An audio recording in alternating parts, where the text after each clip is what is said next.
పాఠశాలలు మీరున్నప్పుడు ఎన్ని ఉండేనండి?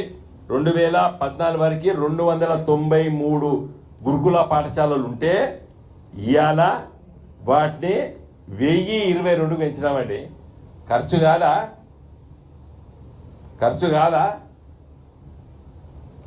300 స్కూళ్ళు, 293 అంటే 300 స్కూళ్ళు అనుకోండి. ఇవాళ 1000 పైన స్కూల్ పెట్టినాము.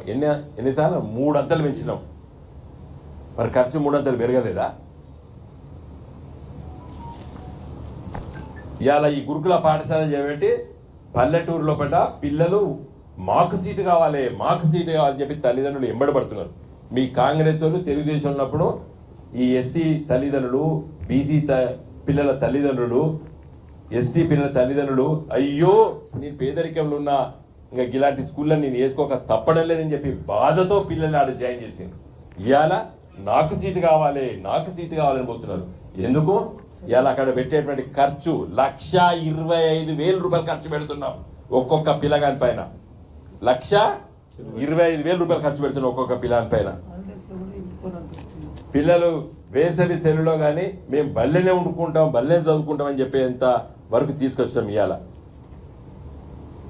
ఇలా మన ఊరు మనబడి బ్రహ్మాండంగా KG to PG స్కూళ్ళు, తర్వాత ఇంకా చాలా విషయాలన్నీ కూడా మీకు చాలా సవివరంగా. హరితహారం ఎట్లుండేయండి ఊర్లు పల్లెటూర్లు? ఇదివరకు పల్లెటూరులో పోతే ఒక రకమైన వాసన వచ్చేది. పెండ, తర్వాత మురుగు నీళ్ళు, ఇంటి చుట్టూ పల్లెటూరులో వాసన వచ్చేది. ఇవాళ ఏ ఊర్లో ఎంటర్ అయినా గన్నేరు చెట్లు, బ్రహ్మాండమైన పూల చెట్లు, ఇవాళ హరితహారం కింద చెట్లు, తర్వాత ప్రతి పల్లెటూరులో ఒకటి నర్సరీ.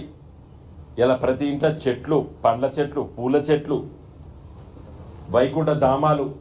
చచ్చిపోతే ఎవరి పొలంలో వాడు, పొలం లేనివాడైతే గట్ల మీద, కాలువల మీద, చెరువు కట్ట మీద కాల్చుకునేది. ఇవాళ ధనవంతుడైనా పేదవాడైనా ఒక గౌరవప్రదంగా ఇవాళ మరి వాటిని కట్టడం జరిగింది. గుళ్ళు గోపురాల గురించి బీజేపీ వాళ్ళు బాగా మాట్లాడతారు.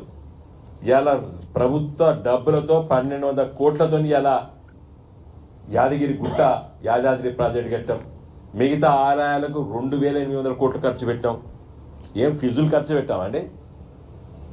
చెప్పుకుంటూ పోతే తెల్లారుతుంది ఒక్కొక్క సమస్య పైన.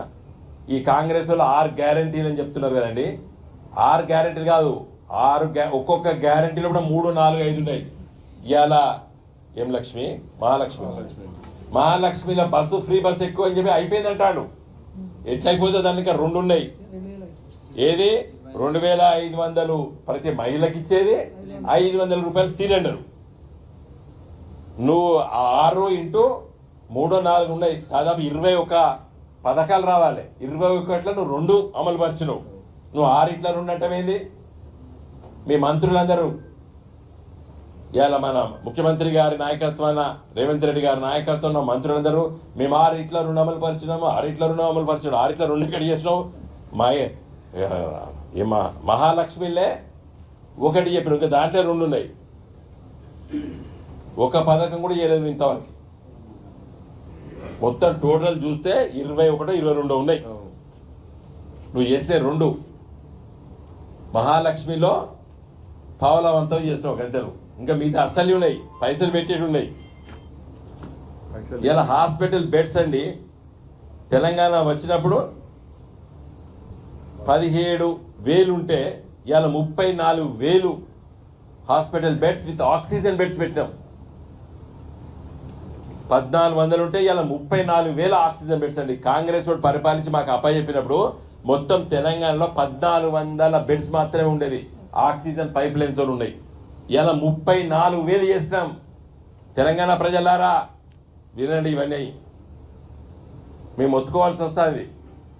వాళ్ళు అబద్ధాలు ఆడితే ఓట్లేస్తారు, ఊహాజనితమైనటువంటి వాటికి పెడితే ఓట్లేస్తారు. నేను తప్పు పడతలేను, మీ తప్పును పడతలేను. ఇలా 1,400 ఆక్సిజన్ బెడ్స్ ఉంటే ఇలా 34,000 ఆక్సిజన్ బెడ్స్ చేసినాం. ఎందుకు చేసిండమ్మా? ఆక్సిజన్ బెడ్ల కోసం కోవిడ్లా కొట్టుకొని చచ్చిండ్రు, ఆక్సిజన్ లేక చచ్చిపోయినరు. కేసీఆర్ గారు మానవత్వ దృక్పథం కాబట్టి ప్రతి హాస్పిటల్లో ఇలా 34,000 హాస్పిటల్ ఆక్సిజన్ బెడ్స్ పెట్టాం. దామోదర్ రాజనరసింహరావు గారు మీరు ఆరోగ్య శాఖ మంత్రి కదా, రేపు పోయి చూసిరండి. అవునా కాదా చెప్పాలి మీరు శాసనసభలో. రేపు మీరు కూడా మంత్రిగా అప్పుడు పనిచేసారు, అప్పుడే నుండే ఇప్పుడే నుండే చిత్తశుద్ధి ఉంటే ఒక గీ లెక్కలు చెప్పండి రేపు శాసనసభలో. బ్లడ్ బ్యాంకులు 28 ఉంటే ఇలా 56. ఐసీయూ కేంద్రాలని ఇంకో మిత్రులారా వినండి, ఇది 5 ఉండే ఐసీయూ. ఆదిలాబాద్లో తల